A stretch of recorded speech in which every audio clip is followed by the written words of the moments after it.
for Safe Communities is concerned with public safety on Alaska roads and in Alaska communities. I'd like to introduce the Committee for Safe Community members online today. We have Jason Weiner, attorney of Jason Weiner and Associates, Barbara Schumann, president of CSC, Tracy Smith, vice president of CSC and president of Dot Lake Village, myself, Patrice Lee, secretary treasurer and coordinator of Citizens for Clean Air. We are here to try to answer questions and to help you report about serious community concerns related to the Kinross ore haul and this suit. Yesterday, Committee for Safe Communities filed an injunction against the State of Alaska Department of Transportation and Public Facilities, seeking injunctive relief, orders to compel the Department of Transportation and Public Facilities to follow and enforce applicable state laws and regulations, to abate an attractive public nuisance, and to stop violating the right of equal protection for both the nonprofit CSC and the Alaska public. The suit was filed in the 4th Judicial District, and the complete complaint is available on a link in this press release, as is more information. The format today will include 10 to 15 minutes for questions of CSC members. If your questions aren't answered within the time frame, they may be submitted via the chat or sent to email to patricelee3294@gmail.com as noted in the press release. Please use the raise your hand feature on this Zoom call, and our amazing media team with Alan Faulkner and Kelly Reap will acknowledge you. Let's get started.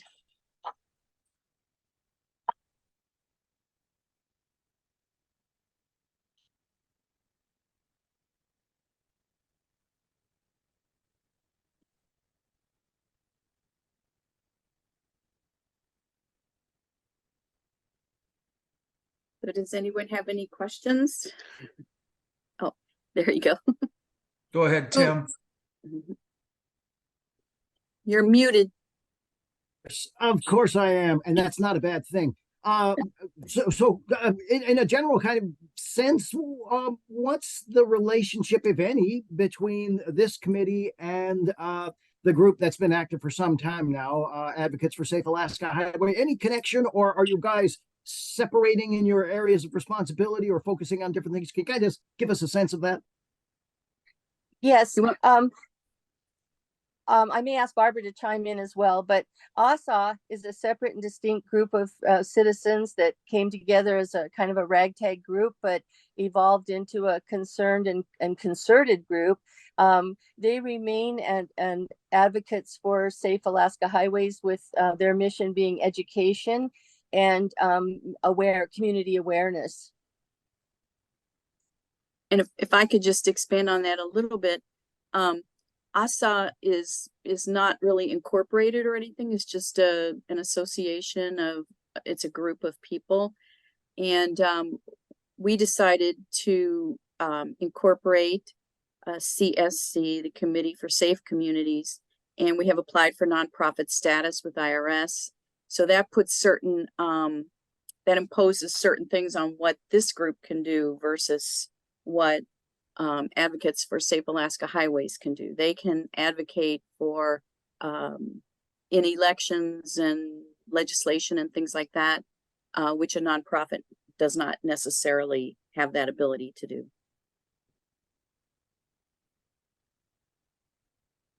Do you have a mission statement, a focus of what you'll be working on? I kind of get it, but I'd like to get it in your words if I could, please.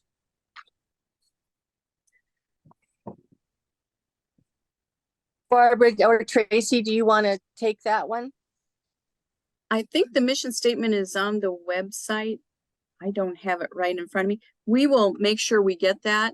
If it's not on the website, or maybe Alan or Kelly can pull that up and Yes, this is Kelly Reap, and our mission is to advocate and educate on community, road safety, socioeconomic, environmental safety impacting all Alaskans.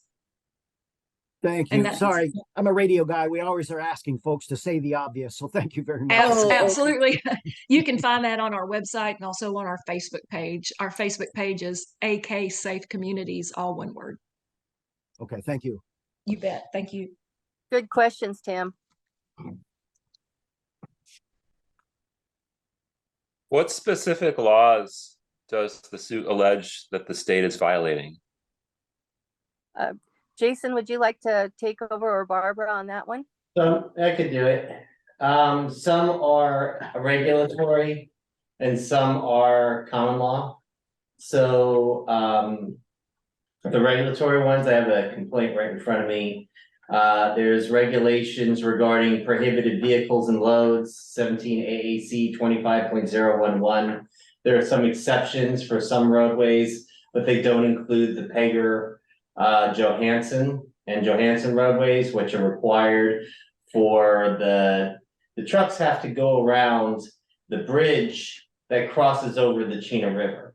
Well, that bridge can't sustain the weight of those trucks. So in order to avoid that, they go around and they go to the Pegger Road and then the Johansson. Well, the regulations which would allow for those roads that limit the length of a tandem truck to 75 feet don't cover. There's no exemption for Pegger Road or Johansson Road. So they're violating the law every time they go on the Pegger and Johansson roads. And we have witnesses. I have personally seen them go on the Pegger and Johansson roads. I have pictures of them going on the Johansson roads, even now. They did it the first time, we believe. They traveled right through the middle of town when they went to the Carlson Center. That was a one and done long time ago during the summer, but they've been doing it regularly ever since. I don't know how many times exactly, they don't exactly tell us, but they probably 20, 30 times. I don't know. They're doing it, they were doing it daily at one point. I caught them as early, I saw one of the first ones on October 1st. So that's the first claim. The second claim is that the road is not designated as an industrial road. Now, for commercial, there's a difference between an industrial road and a commercial road. An industrial road is one that is able to handle longer trucks and heavier trucks, such as the Dalton. And then that was originally a private road that eventually became a public road. The Richardson is not an industrial road. We call it a toll highway in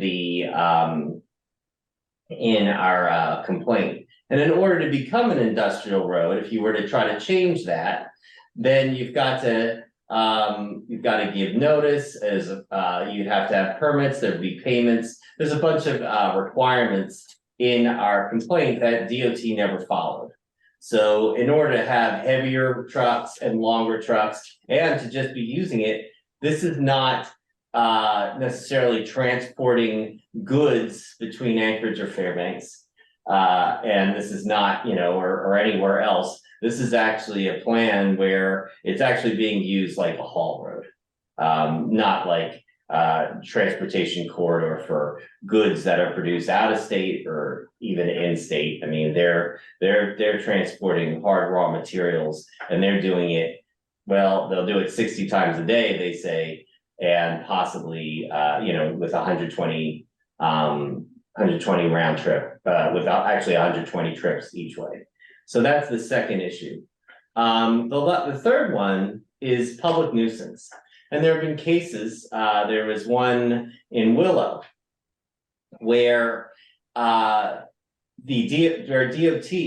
has implicitly or stated its intention to approve or just simply not enforce regulations to stop certain activities.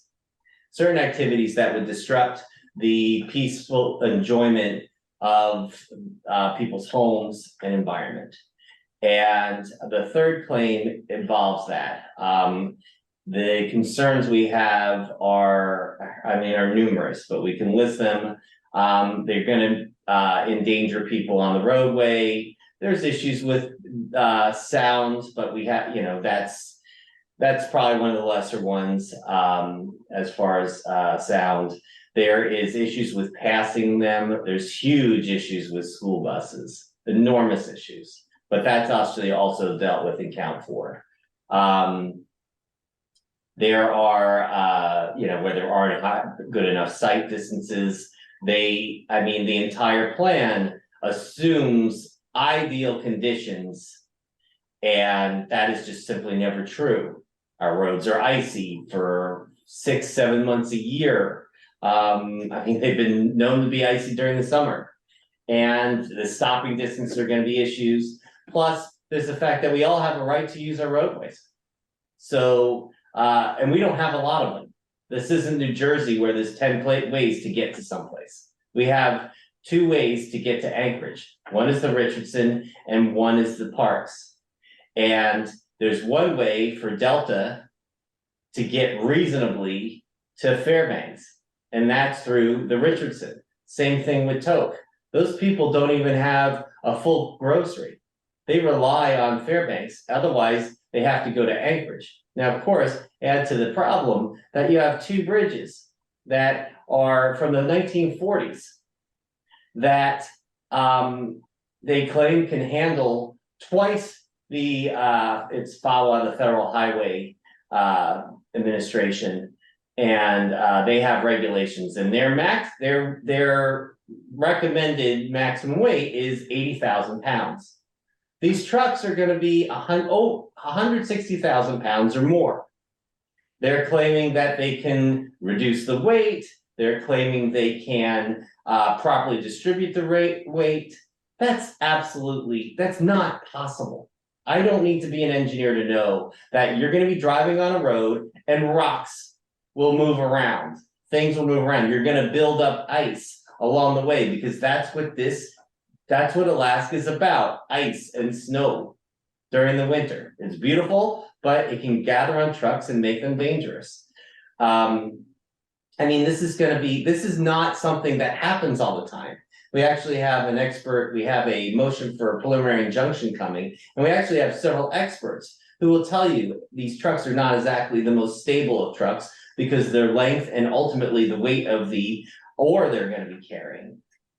But they're also going to be, they'll basically tear up the roadway, and they have problems with stopping, and you have the truck drivers, they're not used, even in Canada.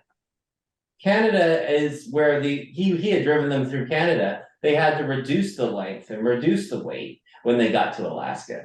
These are basically experimental trucks, and they're experimenting on us. And we didn't even, there's another question, which, we need to do a follow. I followed them. I didn't think they were exactly the most stable things on the road. I don't necessarily know. I know that they had to, in order to turn into the yard, they had to spend quite a bit of time on the opposite side of the road. But, so that no one could pass. It was a quiet time of night, so it wasn't an issue. But I'm not even sure how these trucks can pass each other on a curve. These are enormous trucks. These are long trucks. How are they going to make sure they don't actually rub against each other when they go on the road? Then there's the issue that they're not using double tires. They're using single tires. So if enough of those tires pop, and remember, these trucks aren't going on pavement all the time. They're actually going on gravel and D1 haul roads, which wear away at the tires to start. And they're going long distances on those roads, carrying 160,000 pounds. So these tires are already going to be compromised when they hit the road. If they pop, and enough of them pop, they're going to dig a ditch into our roadway. And God knows what they'll do to anyone else. They'll stop on a dime, because 160,000 pounds being focused on one point on the truck, because if you get a back tire that blows, or 2 back tires that blow, you're going to end up with part of that truck ending up on the roadway. You're going to have a road that's going to be impassable for a long period of time. And we all have an equal right to use the roads. Jason, So, this yeah, is go ahead. Kelly, and we have 2 folks that have raised their hands. Tim Ellis, Okay. you were first. Tim, if you'd like to go ahead and ask your question. Go ahead. Sure, thanks. So haven't read the suit. I'm not sure, so I'm asking you, what is it that the suit asks the court to do? You want Kinross to just not haul, or you want to hold off and do more studies? What's the objective? Well, I mean, actually, the objective, we want them to hold off. They do need to do more work. A lot of it has to do with the school buses, which is count 4. I list, and actually, Jack did an excellent article. I used a lot of what he did. I hope you don't, mind a little bit of plagiarism on there. But a lot of your information I got was from your article, Jack. And Kinney is investigating that, and they've recommended certain improvements, certain things to at least make it safe. Well, none of those improvements have been implemented. So they're going to start hauling, and they're using these trucks, but they haven't done anything to make it any safer at all. I don't actually necessarily think the ore haul truck is something that would survive for more than a month. I think there'd be a major accident and they'd be shut down. Or they would destroy a bridge or destroy both bridges. That's what I fear. I'd like to see, I mean, at the end of the day, I'd like to see us working on the rail line. We don't want to stop the mine. We absolutely do not want to stop the mine. It is a valuable economic engine in this community. I have clients that I serve that work at the mine. I think it's great that we have something like that can provide good living wages to our people. But this will end the mine. I believe it will. This will destroy it. This will destroy the reputation. This will put all the companies in a terrible PR situation. No community will want them there. And we have options. There is an option. I've been researching. Apparently, a large portion of the project to at least bring the rail to Delta has been done. So we need to do some work. They weren't planning on hauling, according to what they said, until the summer. So we're not asking forever. We're asking for them to really look at this and say, is this even really feasible, before testing it and then learning it's not feasible and possibly killing people along the way. So that's a major thing, to require DOT to actually follow its rules. And in order to follow the rules, this is going to have to Jason, stop. we have one more question from Jack Barnwell. Jack, if you'd like to go ahead. Yes, this is probably for Justin. I had a question about why DOT was the only one named in the suit. Is there any intent to add Kinross or any other companies later on? Or are there going to be separate suits? Oh, for the ones against DOT? Yes. Okay. Right now, because DOT is allowing it. So, a private person can do what they want as long as it's considered legal. Or they can do anything. I mean, marijuana is a good example. For many years, it was illegal. Yet the police were not able to, they did not enforce it. The federal government also does not enforce it. So people can use marijuana simply because we have a law in the books, but it's not enforced. In this instance, the DOT has laws on the books. It's not enforcing it. And in fact, it's actually actively participating in the development of a program that violates its own regulations. So that's why we're filing against DOT. We don't have any plans at this point to file against Kinross or Contango or Peak Gold. This is about DOT doing its job. Kinross arguably is doing its job by trying to maximize its profit by shareholders, even though we strongly disagree this will do anything but destroy Kinross. As far as other things, we did send some information. We don't have all the information about the mine itself. So we are concerned about the potential for acidic ore and leaching, but we don't have all the information for that. So we did not sue the Department of Environmental Conservation. We did not sue the Army Corps of Engineers. We sent a letter asking them to look into it. Hopefully they will. We just want the entire mine to be safe, both for the community and the environment. Jason, we have another question from Tim Ellis. Tim, if you'd like to go ahead.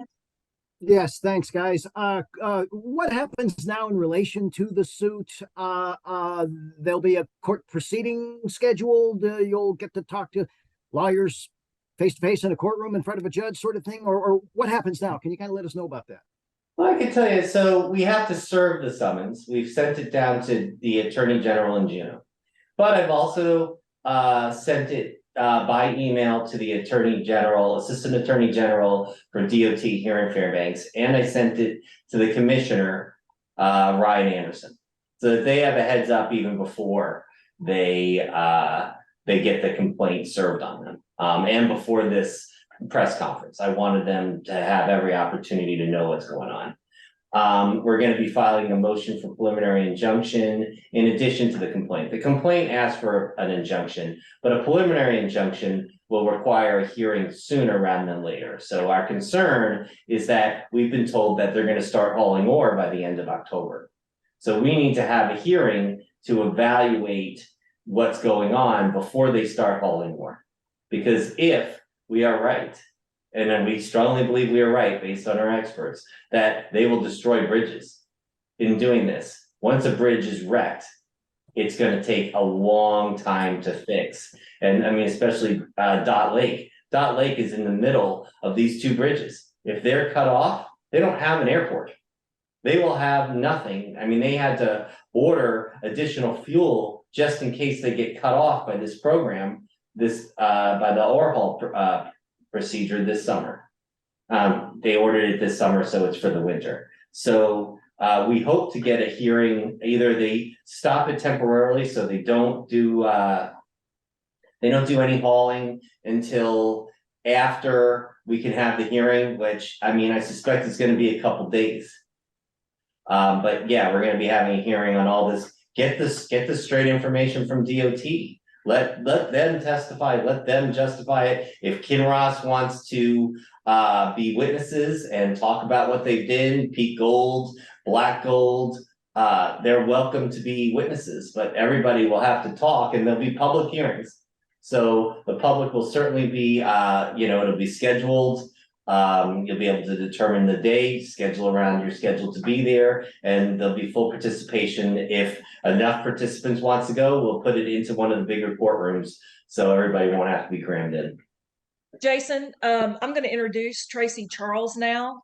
Tracy is the president of the Native Village of Dot Lake, and she can talk a little bit about what Dot Lake Village is doing, where it's situated between two bridges so it can prepare for the winter. Hi, thank you for coming. With the haul road starting, we had major concerns because we travel over the Robertson River Bridge and the Johnson River Bridge on a regular basis. A lot of our tribal members travel to Fairbanks for food because it's cheaper, medical. The nearest hospital is FMH, which is 171 miles away from my tribe. And so these trucks are huge, and I do not think these old bridges can handle the weight. So we had wanted to have our fuel supplies topped off and ready prior to this month with them hauling fuel. We have our emergency fuel, our food supplies already, our backup energy in case these bridges fail. And we anticipate at least one of these bridges failing. And so Dot Lake is between two very old bridges, the Robertson and the Johnson River Bridge. And so, as a tribe, we wanted to be prepared.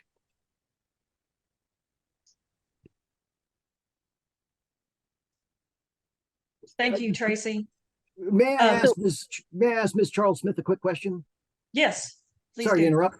Thanks. And that is, ma'am, thanks for talking. I just want to clarify, the folks in Dot Lake are making those preparations in anticipation of the possibility you might have a serious bridge problem, or because you just want to have stuff stored because you know it's going to be a matter of wrestling with those trucks and driving around them and negotiating while they're on the road, or maybe both.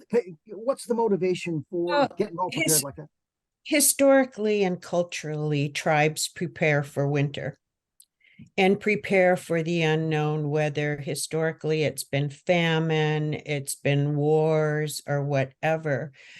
Knowing that there is potential to not have fuel in the villages or not have food in the villages, we needed to prepare, knowing that these bridges are old, knowing that there's going to be increased traffic, increased safety issues for our tribal members. So, you know, we said, let's make sure that we have enough fuel in anticipation for the bridges failing, and have emergency food supply to last us at least 6 months.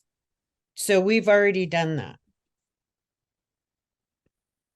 Thank you. Barbara, Thank you, could you speak to the meeting that you and Tracy had this week with TAC? Yes, I'm a member of Advocates for Safe Alaska Highways, ASA, and we have a seat at the table on the technical advisory committee that DOT set up to study the ore haul and the whole corridor. This week, the TAC voted. They don't want to call it voting, but I don't know how else to express it. we weighed in on Patricia McDonald of Healy Lake's suggestion that we ask DOT who decided that the ore haul could begin before the tax job had been completed. It may be early next year before the final report comes out. The TAC is planning on having some meetings out along the corridor, all the way to Tok, probably in November, December. We had hoped it would be earlier, but we don't control the schedule totally. So we're sending a question to DOT. Who decided and when was it decided that it was okay for the ore haul to begin before the job of the TAC is completed and before DOT has a chance to even begin to implement the recommendations that may come from the TAC? So that was the first issue. The second issue that came before the TAC was whether we should ask Kinross to pause and DOT to pause the ore haul until those things could be accomplished, until the TAC finished its report on safety, the environment, economic, those kind of issues, all the impacts that the ore haul will cause, number one. And number two, we need to give DOT some time to act on those recommendations. They don't just snap a finger and get a budget together and hire new people that they're difficult to hire in today's marketplace for them. They might need to, they told us last week that, or earlier this week, that they needed to buy more equipment and more facilities down the highway, gather together sand and other things like that might be needed that will be needed for the road. And they don't even have the budget for that right now. So much less the people and the equipment. So it's just very concerning that DOT would just let this go and not plan ahead and try to protect the public better and protect the roadway itself, because we know the trucks are gonna cause at least twice the pavement damage, as other, 18-wheelers. So, yeah, so the TAC is asking DOT those two questions, to pause the ore haul until it has gotten the recommendations of the TAC and it can act and implement fully the recommendations of the TAC. And, sort of as a side, we'd really like to know, well, who decided that it was okay to just go ahead with the ore haul before we've even finished looking at it? Okay, everyone, we're at the half-hour mark, which is what we had allotted for the news conference. We have time, maybe if there's one more question from anyone, and then we're going to go ahead and wrap this up. If there are questions that you have, y'all can submit them through our website, or you can put them in chat, and we will try to get them answered and back to you as quickly as possible. Is there any other questions?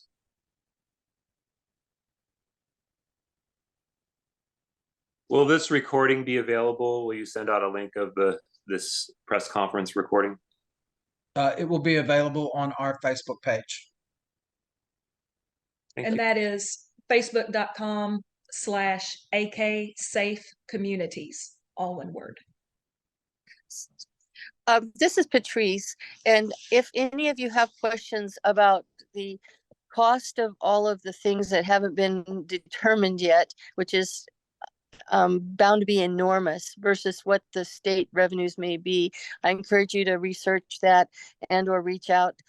There's a whole nother issue around that, in addition to the safety, health, and concerns and so on. So thank you all for being here today, and please do reach out with further questions. We're happy to help in any way we can and to hope for the best possible outcome for our community. Yeah, and I just wanted to put in one correction. So I'm not actually a member or director of Committee for Safe Communities. I'm actually the lawyer they hired because any organization and corporation needs to hire a lawyer in order to bring a lawsuit. And so because just public opinion hasn't been able to stop this, ultimately Committee for Safe Communities need to have a lawyer to file suit. So they hired me to do it. So I just wanted to make that clear because it was said that I was part of it, and I'm actually not. I'm an outside employee I've been employed by the company. Thank you for making that clear, Jason. I just feel like we're working together as a team, and I apologize for that error. No, we are. We definitely have a common goal, but I just want to make clear to the public that Committee for Safe Communities had to hire somebody in order to make this happen, and we are hoping that people will help support us. We have experts, we have litigation costs, we have all those things, and without funding, we probably can't continue this, and we think this is the only way to get the public's attention and protect everybody, including Kinross.